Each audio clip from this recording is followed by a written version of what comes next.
Hello.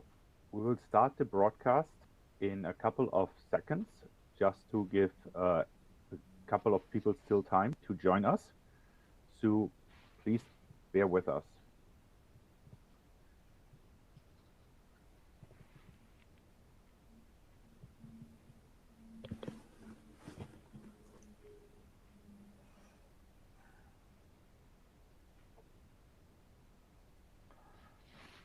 Hello and welcome.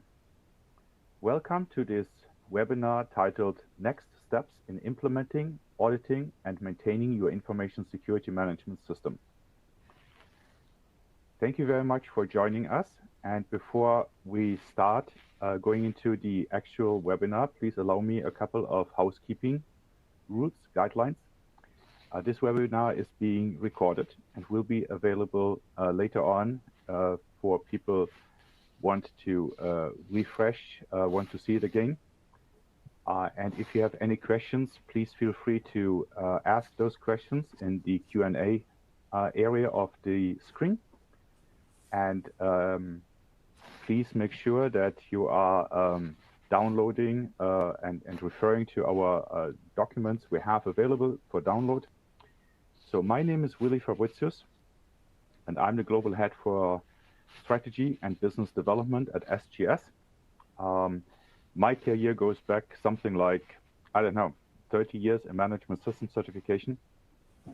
My educational background is computer science, and I had the privilege to audit some well-known organizations globally to a variety of ISO standards from ISO 9001 to 27001 to 22301. And I'm now also representing the IIOC on a couple of ISO committees related to ISO standards. And as most likely everyone on the call has heard and got the information, ISO 27002 has changed. And during today's webinar, we would like to explore a couple of key concepts of those changes, as well as the implications to organizations ISMS, Information Security Management, certified to ISO 27001. Without further ado, I would like to also introduce my co-speakers, Cristian and Christophe. And I'm really not in a position to introduce those gentlemen because they have so much experience, way more than I. So, Cristian, would you like to go ahead and introduce yourself, please? Sure, absolutely. So my name is Cristian Dragnef. I am the head consultant at Seratos Consulting, and I'm in this particular business for about 15 years. I'm a quality engineer in the background, and I've been leading implementations and working also with Willy for a long period of time as an auditor for 27001 scheme, for 9001 scheme, and I'm also working as a trainer. So, and as Willy was saying, right, we're looking at the issuance of the 27002 this year, and we're trying to organize ourselves, organize our clients, and we do have obviously various questions, and we're looking from different angles. So we thought it's a very good and interesting idea to bring those questions up and for discussion. And that's the purpose of me being here today. And I will I'll pass it to Christophe Hug to introduce himself. Hello, everyone. So I'm Christophe Hug. I'm currently the CISO at Stikeman Elliott, which is one of the leading Canadian business law firms. I've been working in IT and information security pretty much for the past 25 years. And the landscape of that has, as you can imagine, changed a lot in that time. My experience is mostly in white-collar industries, finance, brokerage, and the legal industry for the past 8 years or so.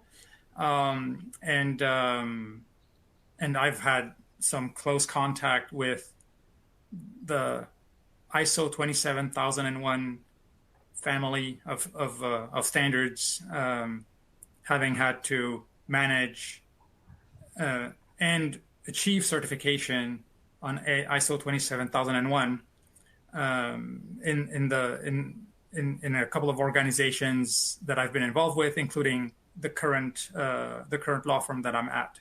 So I think that's it as far as my introduction. Willy? Christophe and Cristian, thank you very, very much. And please allow me to introduce to the audience a little bit SGS, because I'm obviously aware that several attendees might be not necessarily aware of who the heck is SGS. No big deal. We are the world's largest test inspection certification company. We have been around a couple of years, since 1878. And we have about 96,000 people, and the majority of our business is actually in testing of products, from textiles to oil to grain, name it. So just to give you, another perspective, we just purchased a company a couple of months ago in Singapore with about 25 people just testing cosmetics. So that's a little bit about SGS. And our areas are obviously addressing technical consulting, customized audits, training, and certification. And this is where, I'm coming into the certification of management systems. What is the difference? Well, SGS has great industry experience, as one can imagine, from a company that has 96,000 people and 2,600 offices globally. With the global network, we are definitely positioned to help any and all organizations in their needs. So a little bit of introduction of this webinar.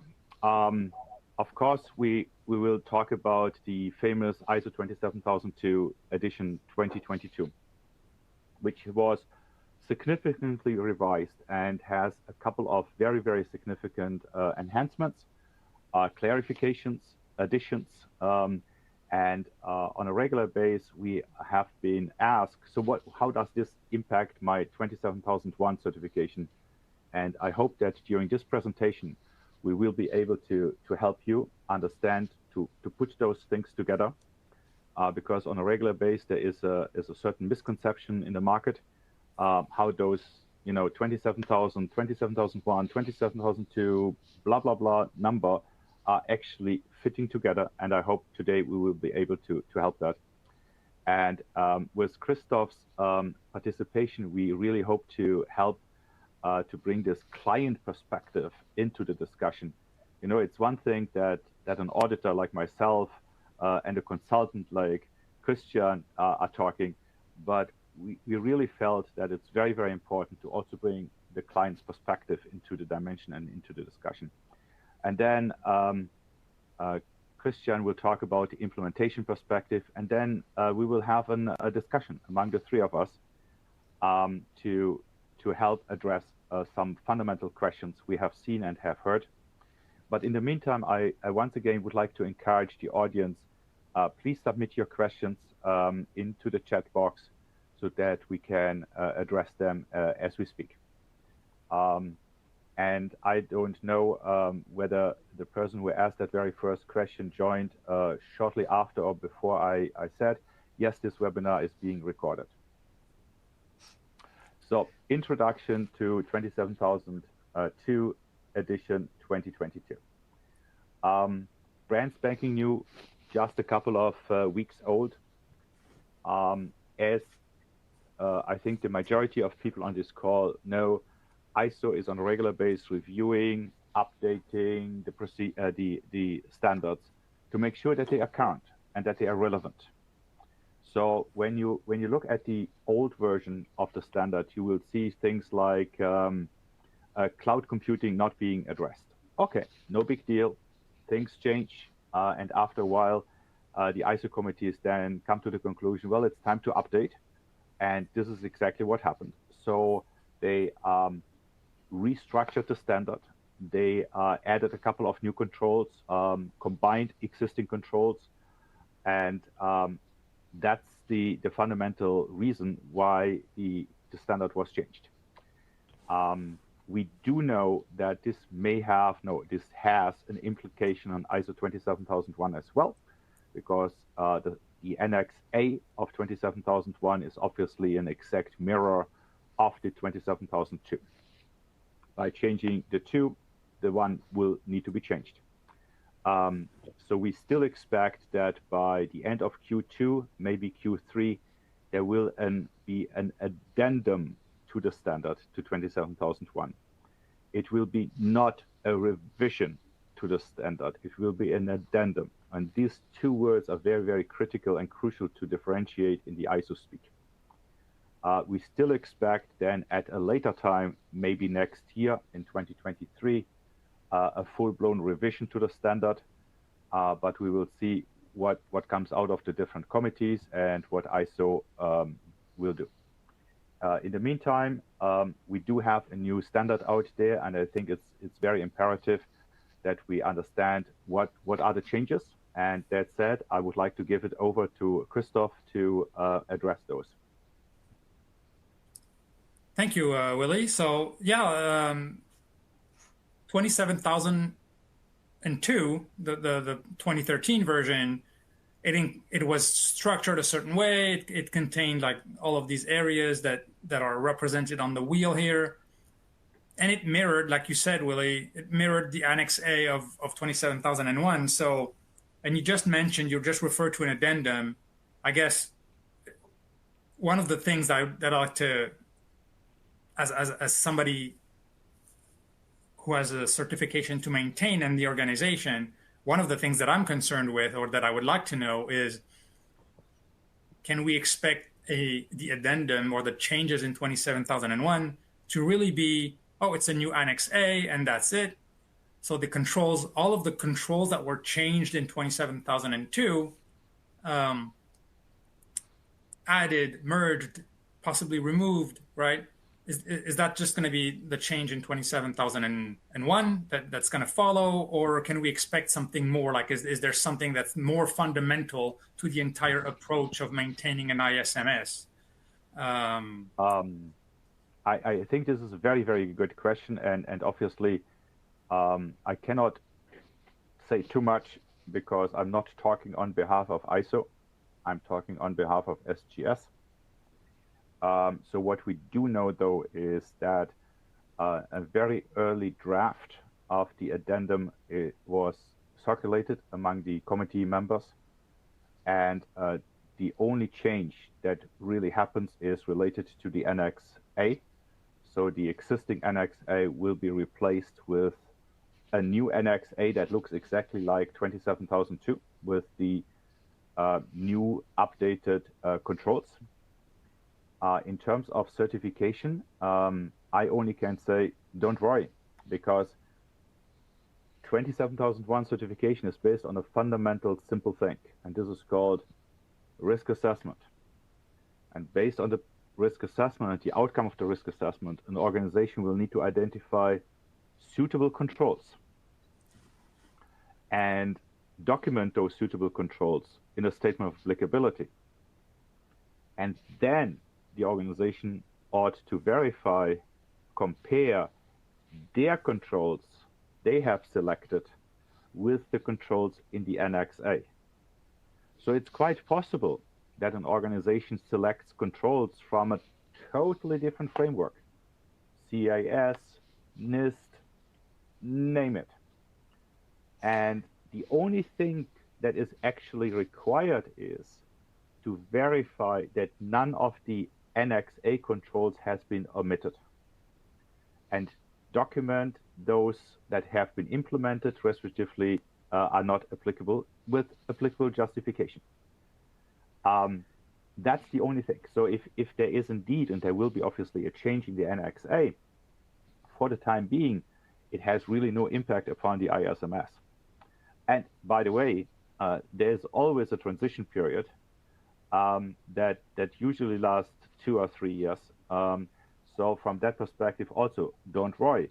But yes, make yourself familiar with the changes in the 27002, understand the concepts, and prepare for it. But there's definitely no reason for panic. Christian? We're definitely not panicking. We're definitely not panicking, Willy. But what I would say, though, I would like to add a bit to it, because the changes are not necessarily fundamental, but you do have very nuanced elements that have been updated and edited and improved, right, within the 27002. So one of them would be, for example, the controls categorization. The fact that right now you do have, all your controls broken down into 4 categories, right? People, physical, technology, organization. You see the alignment with the NIST framework, for example, right? You have some concepts that are coming in, right? So, for example, the topic-specific policies that you see, the TSPs, which are distributed fairly consistent across the controls in 27002 in the new version, with another element to discuss with it. One of it would be the fact that the topic-specific policies are sometimes in the actual control body, and sometimes they're just in the guidance, and which is a very, very interesting way of looking at it. And it has implications in the auditing. It has implications in the implementation itself. So we will talk about that later on. The other element is like you looking at the way the use of attributes and the hashtags used into the annex, with the capacity to reorganize based upon governance concepts, cyber security concepts, which is pretty cool. And it allows you to go to a level of granularity that might be very, very interesting for more complex organizations. And I think it was long due to have that into it, right? So we see those things, and sure, I think the ISO will not necessarily go, and hopefully they're not going to go with major changes, but we might.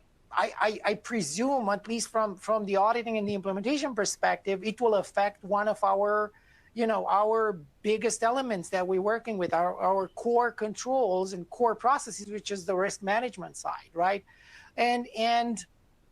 But before going there, right, one of the things I wanted to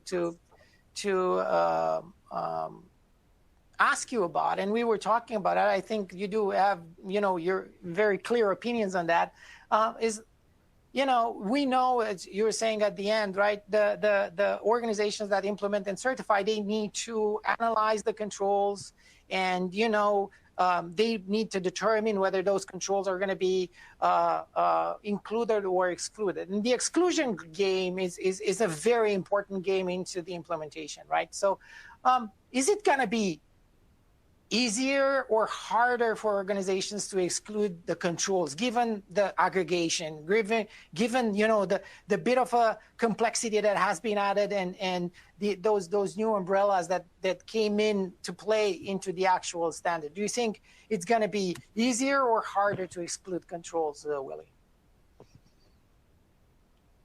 Honestly, I don't see a difference.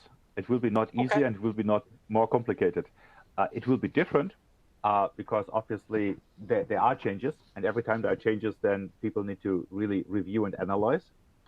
But I'm definitely not either saying it will be easier nor it will be more challenging. At the end of the day, it's very simple.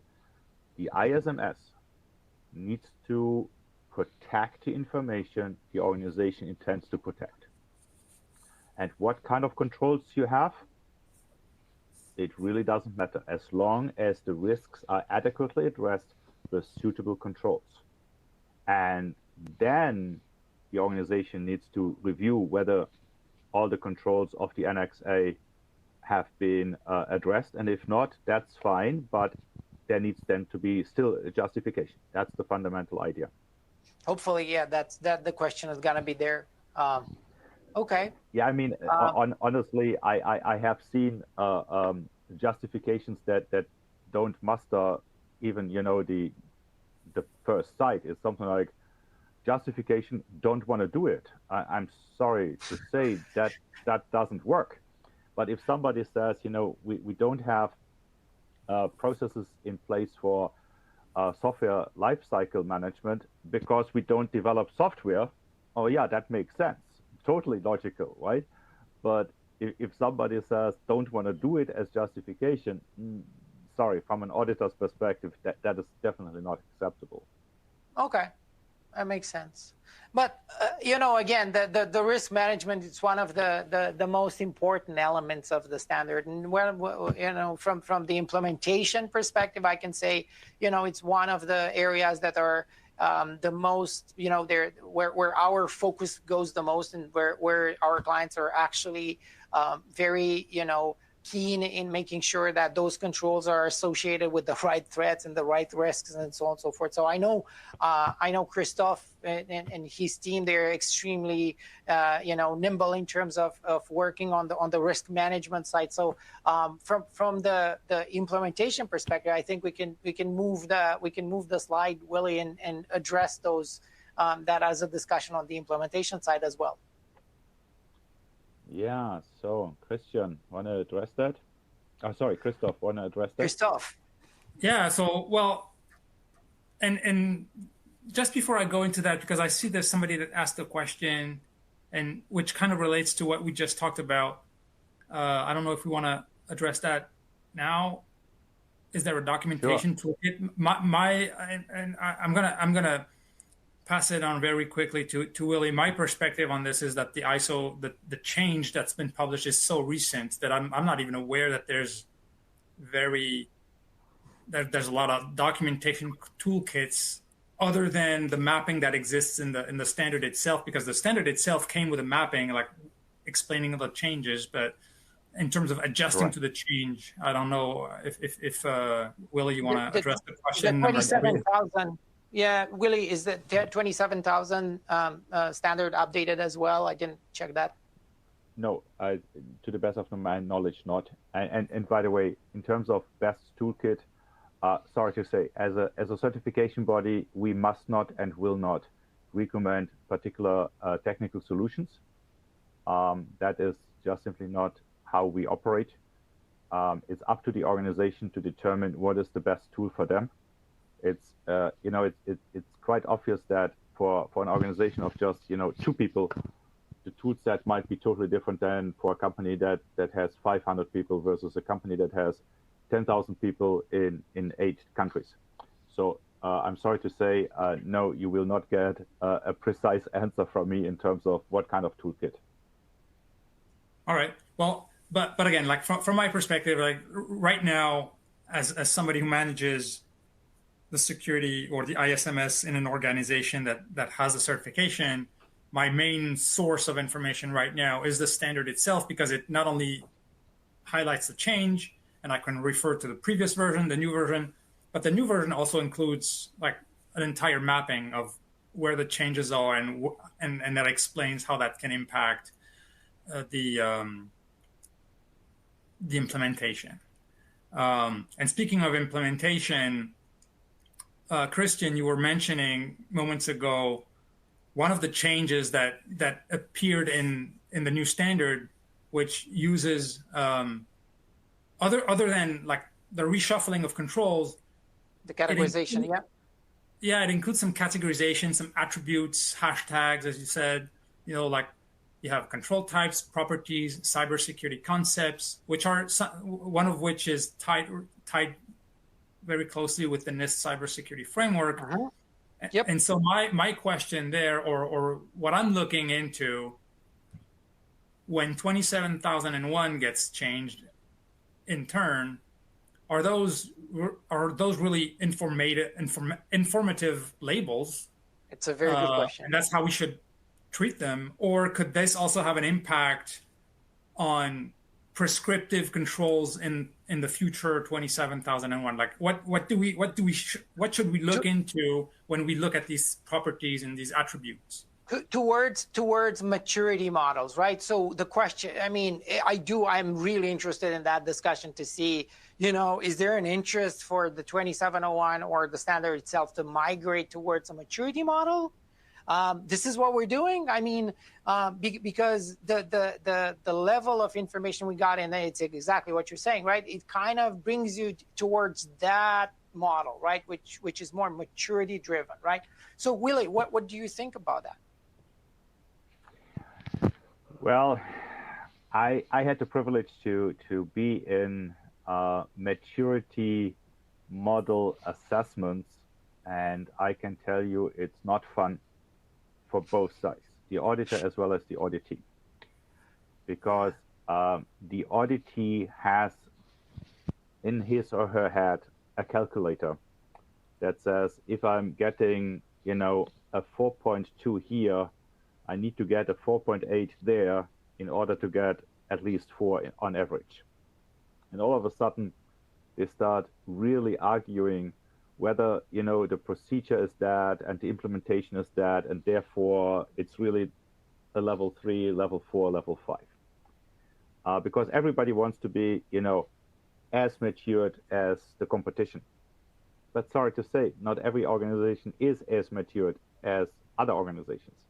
So fundamentally, I think there is definitely some value in maturity assessments and maturity grading, but from a pure certification perspective, it's either yes or no. Very binary. Either you fulfill the requirements of the standard or you don't. There is no ISO 27001 level 1, ISO 27001 level 5. At the end of the day, it's about conformance assessments rather than maturity assessments. But yes, you guys are right.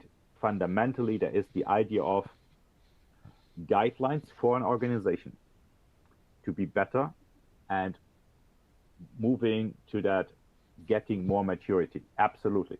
And that, after all, 27001 is a guideline standard, right? So it really helps organizations to set the baseline, but at the same time, continuously improve. And by the way, continuously improvement is a requirement of the standard. So just saying.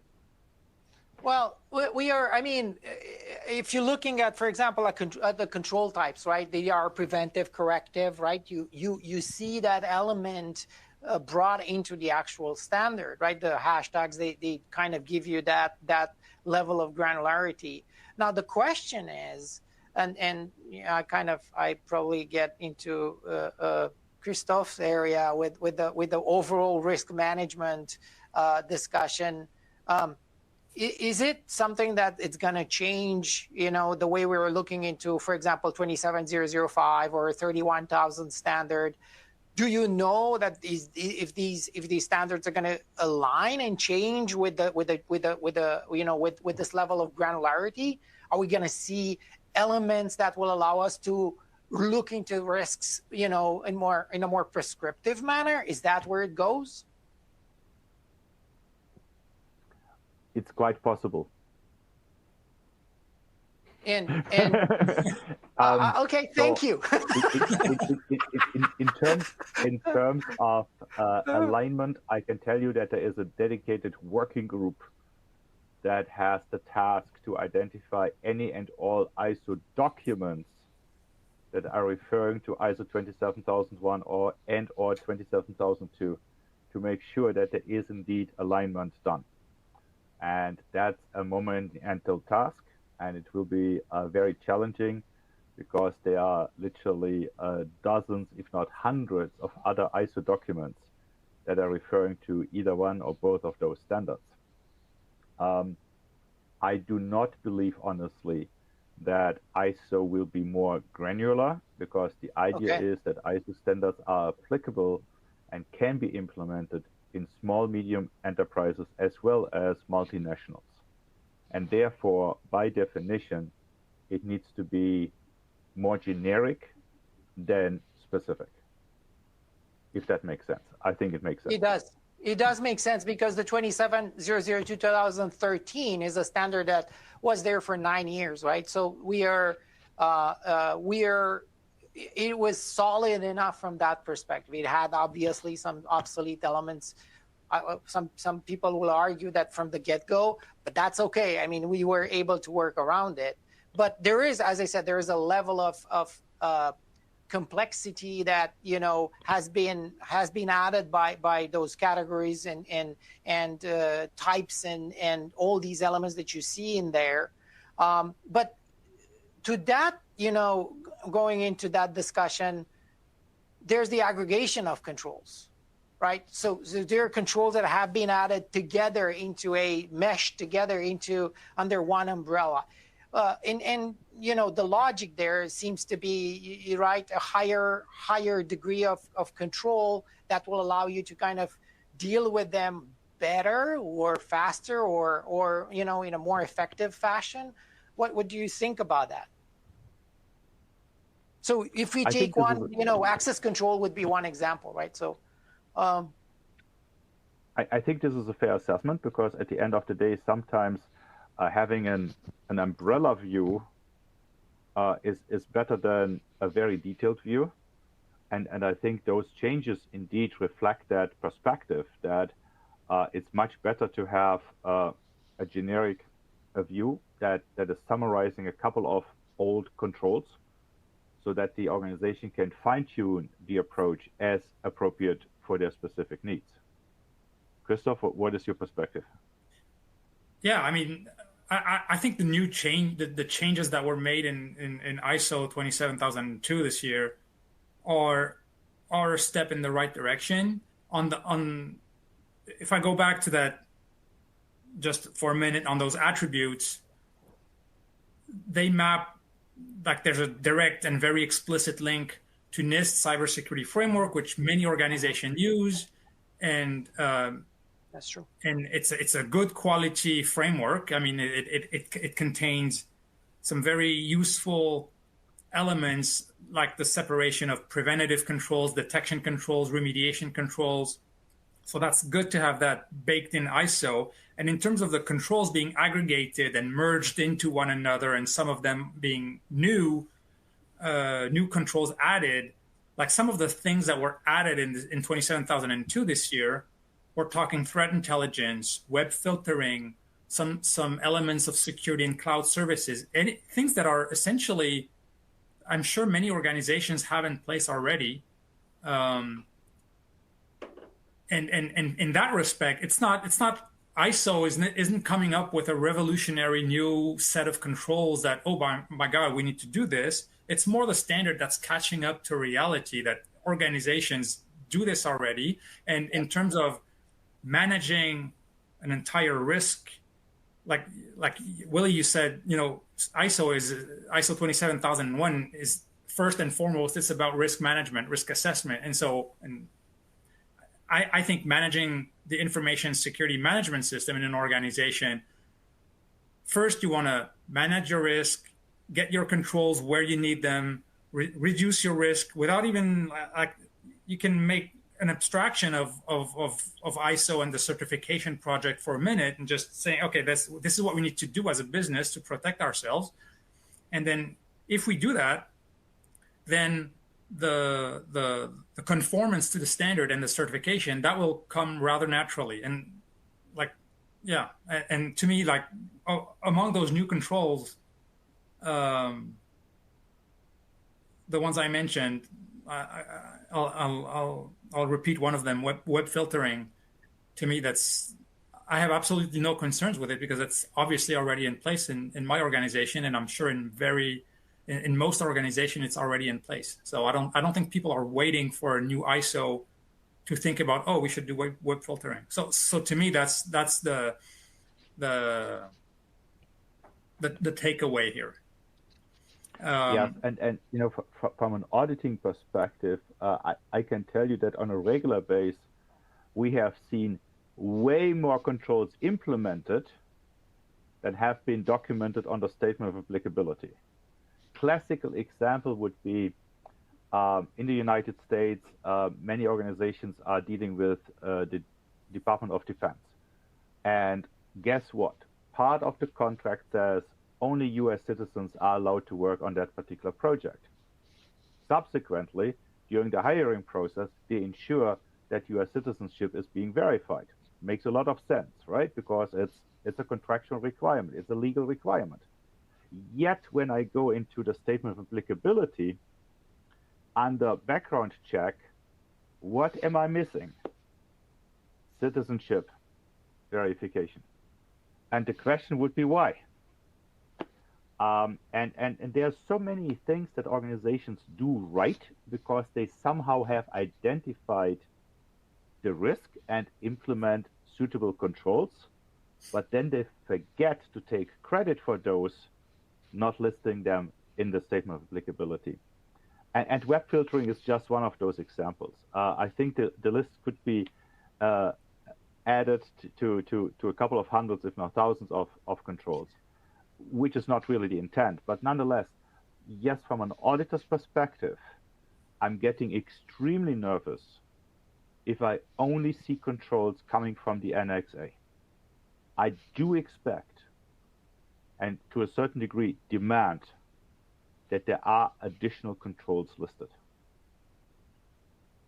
Cristian, what's your perspective from an implementation perspective? Well, actually, you kind of moved it into certification perspective at this point. So if you actually can go to the next slide. And it's a fair point. It's a fair assessment. We had discussions with some of, so if you move to the next one, for example, you do have you have the client perspective and the certification perspective. And it's a valid question. I'm looking at the 27002 2022, and as exactly as Christophe was saying, already some of the controls or majority of the controls are implemented, or it is going to be an easy exercise to add them under the SOA and actually claim, that you have been using the 2022 controls, right? So if you look at that, if you look from that perspective, right, is it going to be fair and square to audit against the updated SOA that includes 2022 controls, and you will be in a position to assess conformity with that? Is that the right assumption there? I would Willy? say yes. Yes. At the end of the day, it's really the information security management system of the organization that needs to reflect what the organization is doing, not some hypothetical wannabe kind of thing, but actual fact. And let's say the information has not implemented, for whatever reason, physical access control. Well, if they didn't implement it, that's fine, but please tell me why you didn't implement it. Right? I mean, let's face it, we all work remotely. How many organizations are still relying upon offices? And how many organizations subsequently then said, you employee, if you work from home, you shall have. No, they don't do that, because that would be an intrusion of privacy, right? So all of a sudden, sooner or later, we will see organizations that are dropping that requirement of physical access control to a bare minimum, just saying, access control to the data center is handled by the third party because we don't have a data center any longer. Physical access control to the employee's home is the responsibility of the employee, and otherwise not applicable because, well, we don't have an office any longer. So we will see changes from all kinds of reasons. So it's really up to the organization to determine what is suitable and applicable to them. Okay, that makes sense, and that is if you, I know the question on the screen comes from Christophe actually, and it is it's valid, right? Because you look at that and you say, well, the 2701 comes out, if it doesn't have too many requirements, additional requirements, kind of, aligned with what we already have, and the only big change is in the 27002, you would be able to claim conformance in, fairly quick for more mature organizations. But how, what is the cycle there? So if you can, in terms of what the expectation is it going to be 2 years, 3 years? There's not going to be any change in terms of the requirements for the certification itself, right? That is correct. For the time being, we still expect an amendment. That means that the certificate is still being issued to the 2013 version of the standard. Amendment 2022, if that is the case. But we still would need to verify whether the amended Annex A has been addressed in the statement of applicability. We do not know what kind of transition time frame we can expect. This will need to be determined by the accreditation bodies. So whether this is ANAB or UCAS or DAX or CINIL, that's a different story. But we do expect that this transition period might be 2 years, might be 2.5 years, might be 3 years. You know, if history is any guidance, this will be falling into this time frame. Okay. After the release of the new standard. The new standard has not been released. Don't worry. We will Is it going to be this year? The rumors are saying yes. According to the grapevine, it will be this year. Okay. And I know from the client perspective, Christophe, is there anything else that we want to address, you know, in terms of the relationship with the registrars, you know, the way the certification cycle works from your perspective? Well, so before I go there, I want to take a moment because there's a question I was asked a moment ago about whether ISO 27002 is it closer or less close to the NIST cybersecurity framework. Is there a comparison document? There's a bunch of mapping documents that exist, and ISO 27002, the new version, again, provides some information about it. So to answer this question specifically, my view on it, it's not so much that the NIST, the 27002 is now closer or less close. They're still very different. They're both very useful because I think they cover information security quite well. The only thing that makes 27002 closer to cybersecurity framework is that there's explicit mapping of controls against the chapters of the cybersecurity, like the cybersecurity framework. Every control in the cybersecurity framework is tagged as a identify, prevent, detect, respond, and recover. And that tag now exists in ISO. So that's where I think there's a bit added proximity to it.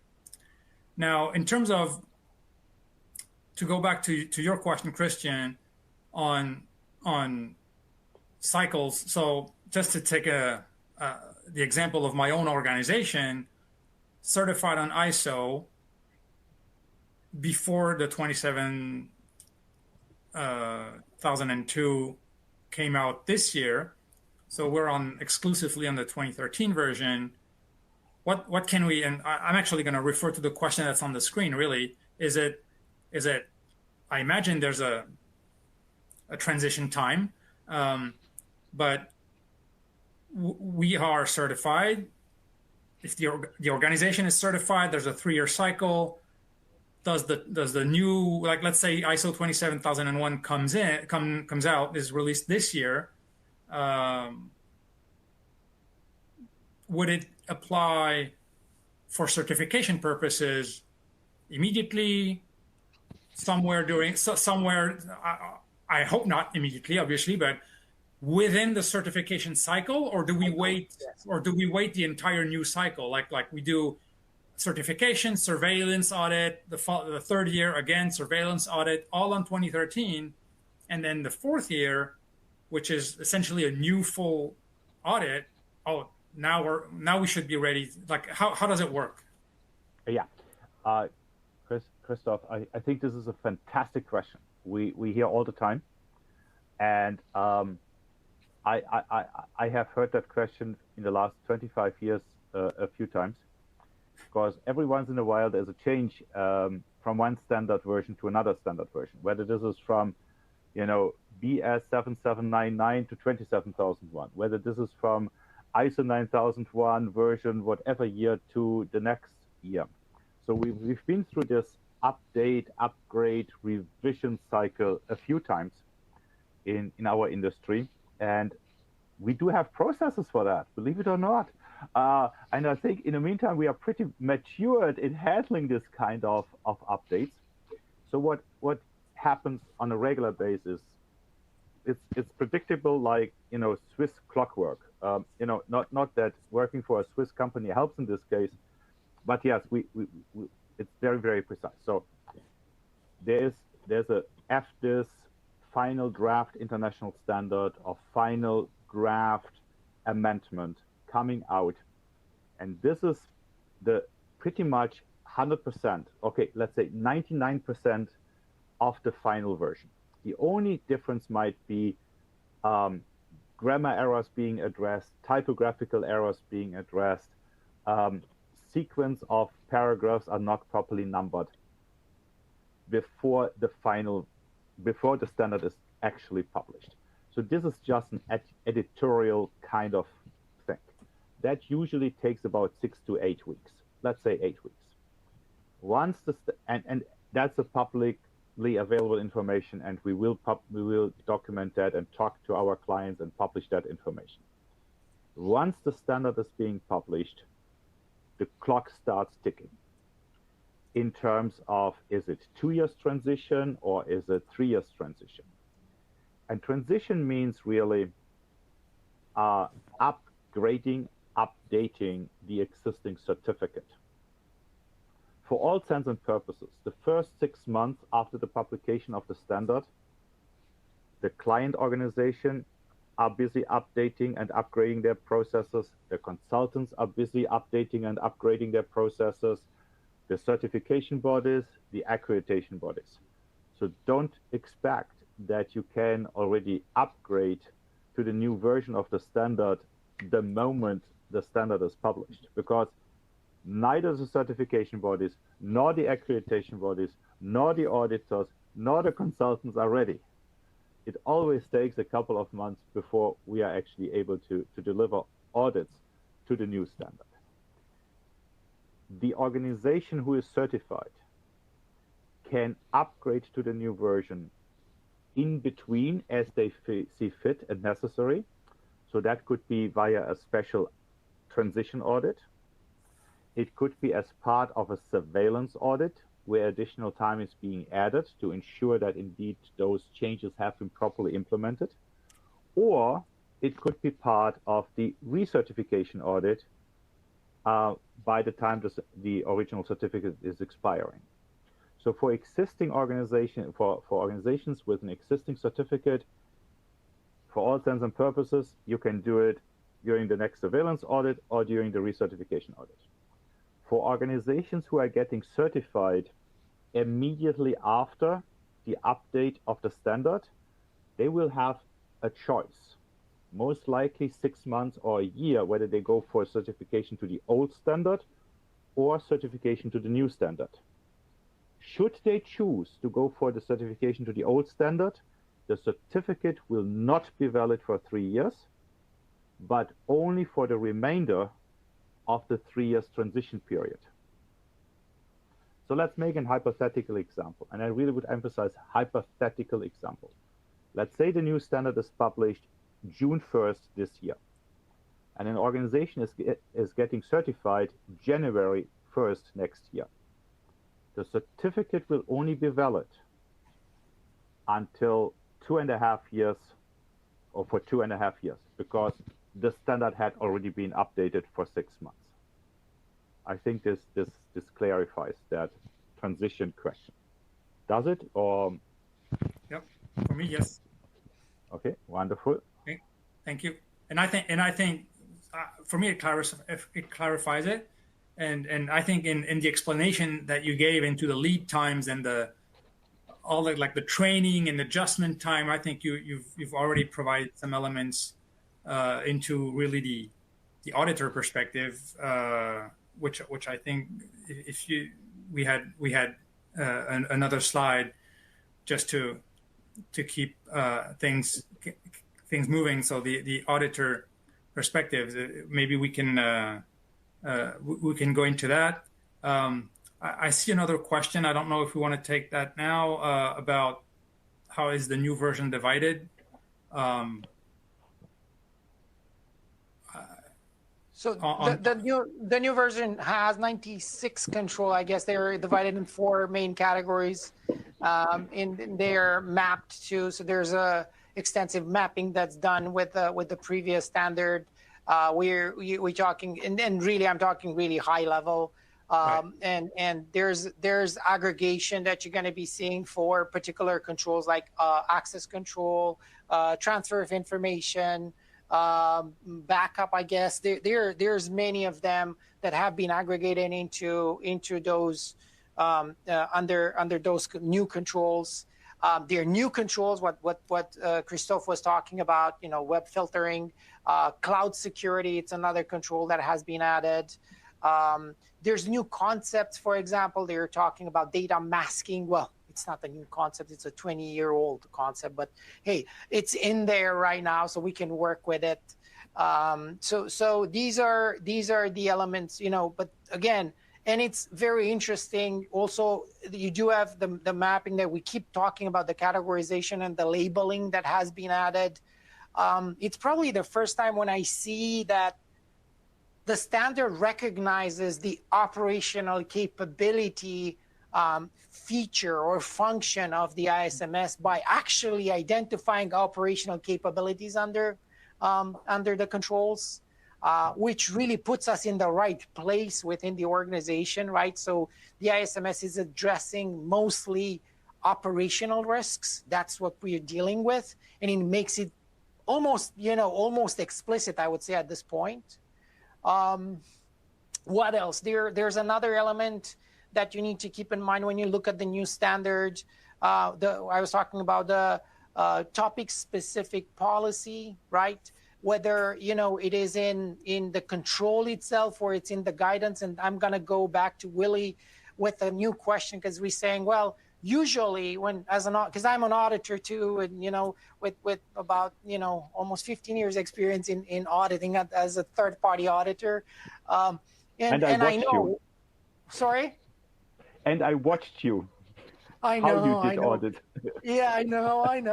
We did a couple of them, in the old times. So one of the things, right, that we were, as auditors, when you do have those evaluations that you do either as a binary control or effectiveness control, when we were talking binary controls, looking at the standard, you look at documented procedures, documentation, records, right? That's kind of the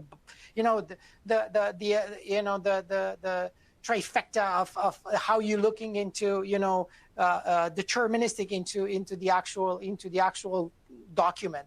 Now, the topic-specific policies, they seem to be another binary element that has been added and can be audited as such by the auditor. What do you think, Willy? Are we going to see non-conformities associated with the fact that an organization does not have a topic-specific policy if it's asked in a control?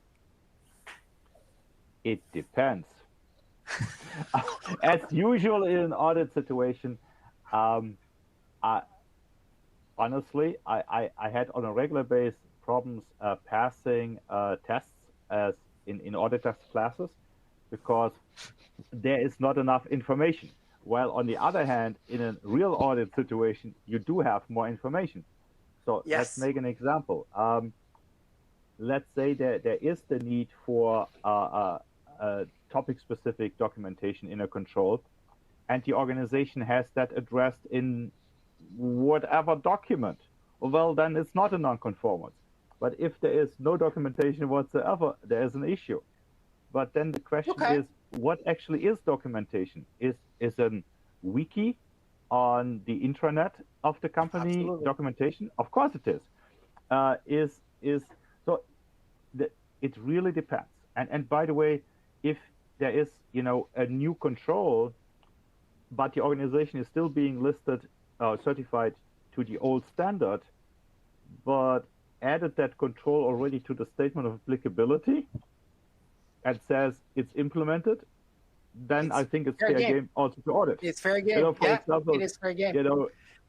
Christophe, if you say web filtering, piece of cake, we do that already, and we add it to the statement of applicability, and I say, wonderful, show me, please.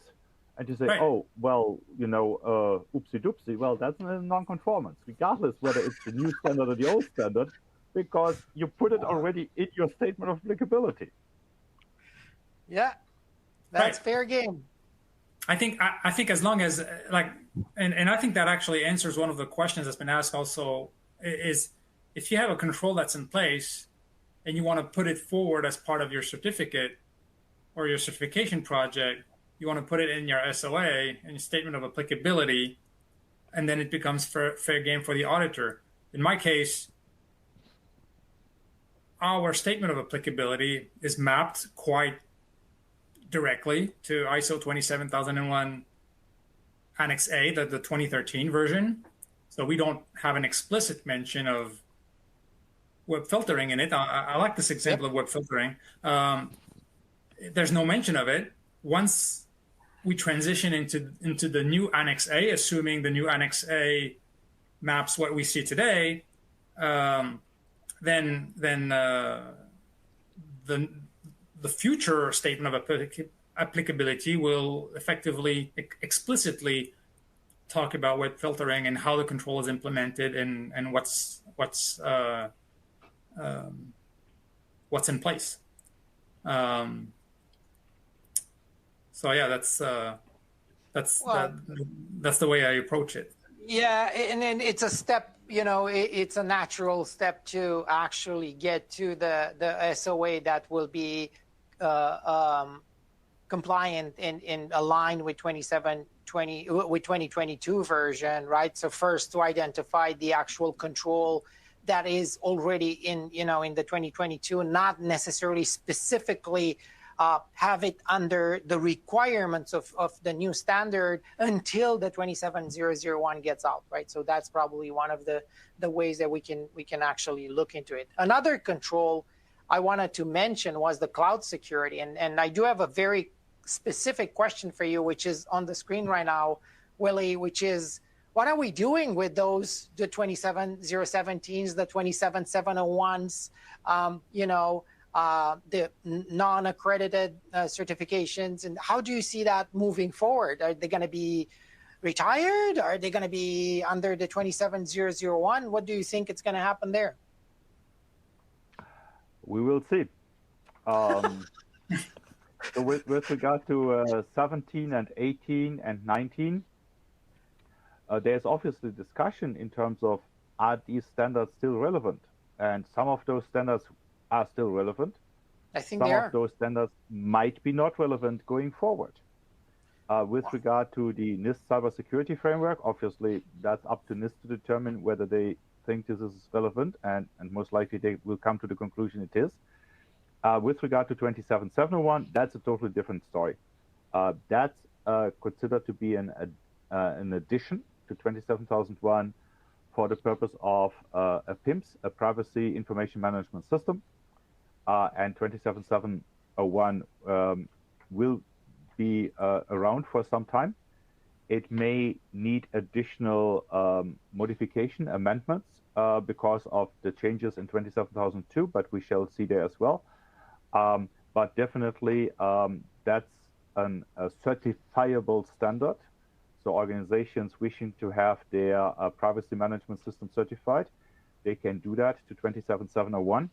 But I really would like to emphasize it's an addition to 27001, which implies that there is a base 27001 certification upon which the 27701 certification is building upon. So organizations can only be certified to 27701 if they are also certified to 27001. Certification can be done in parallel, so it's not necessary to do sequential, but can be done in parallel. Yep. But yes, that's the fundamental idea. Thank you. So I think this also brings us very close to the top of the hour.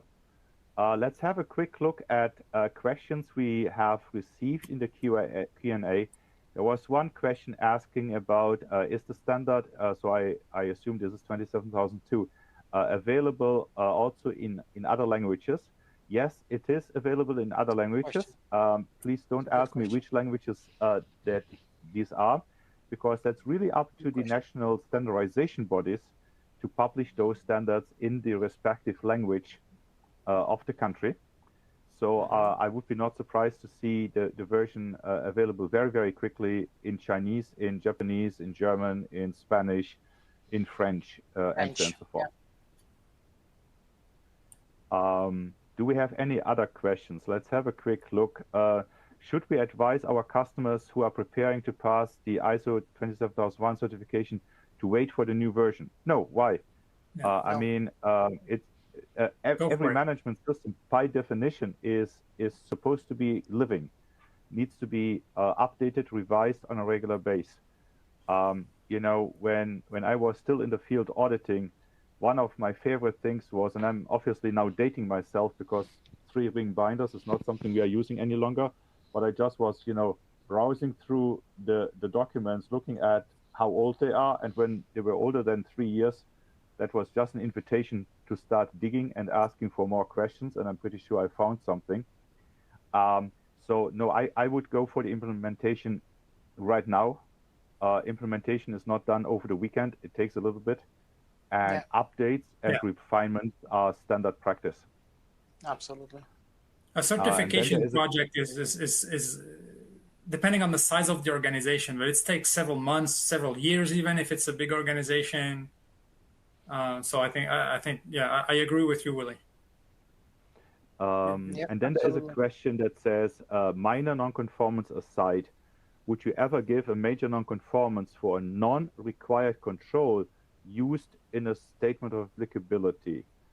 Don't really understand it, but let's go through a couple of examples. Let's say there is a statement of applicability and it has a particular control, and it says not implemented, not applicable because of. As long as that justification makes sense and is understandable, that's fine. If the justification is don't want to do it, I would challenge the organization, but I would not issue a major nonconformance. I only would issue a minor nonconformance against the risk assessment, not against the control. Okay. I understood for the most part that major nonconformities would have to be raised if you have a systemic failure in one of the primary controls of the standard, not so much like the Annex A is our controls, whereas the main controls of the standard itself before the Annex A, this is where you are most likely to get a major NC, right? Like let's say you don't do a risk assessment at all. No. Hey, let's make a very simple example. Background check. If the organization is not doing any background check whatsoever, but says we do background checks, sorry, that's a major nonconformance. I mean, the organization says we do background checks, and then background what? Oh, sorry, that's a major nonconformance. If you tell me change management, we do it, but we don't have really evidence, that would be an issue. If you tell me patch management, sure, we are patching our Windows 95 servers once in a while. That really sounds like a major breakdown of the information security management system right there. I mean, we can probably go on for an hour. And we noticed that we are already 3 minutes over. Good. That said, first of all, thank you very much, gentlemen. It's been a pleasure. Great pleasure talking to you, with you, and having you on this presentation. On this webinar. And thank you very, very much to the audience as well. I have some technical problems with my mouse, and there we go. Thank you very much. Somebody moved to the next slide. Thank you very much to the audience. It was a great pleasure having you on this webinar. I hope you enjoyed it as much as we did. Looking forward to welcome you to our next webinars. Please keep an look out at LinkedIn and on email communication we are sending out on a regular basis. If the audience members would like to get in contact with either one of us or all of us, here are our email addresses. Please feel free to send us emails. Please feel free to connect with us individually on LinkedIn. We truly believe this is a community with the purpose of helping each other, making this a safer world. and reducing cybersecurity risks. That's it. Thank you very much, and have a great and wonderful rest of the day. Take care. Bye-bye. Thank you. Thank you, Willy. Thank you, Christophe. Bye. Thank you, Cristian. Thank you, Willy. Thank you, everyone. Bye.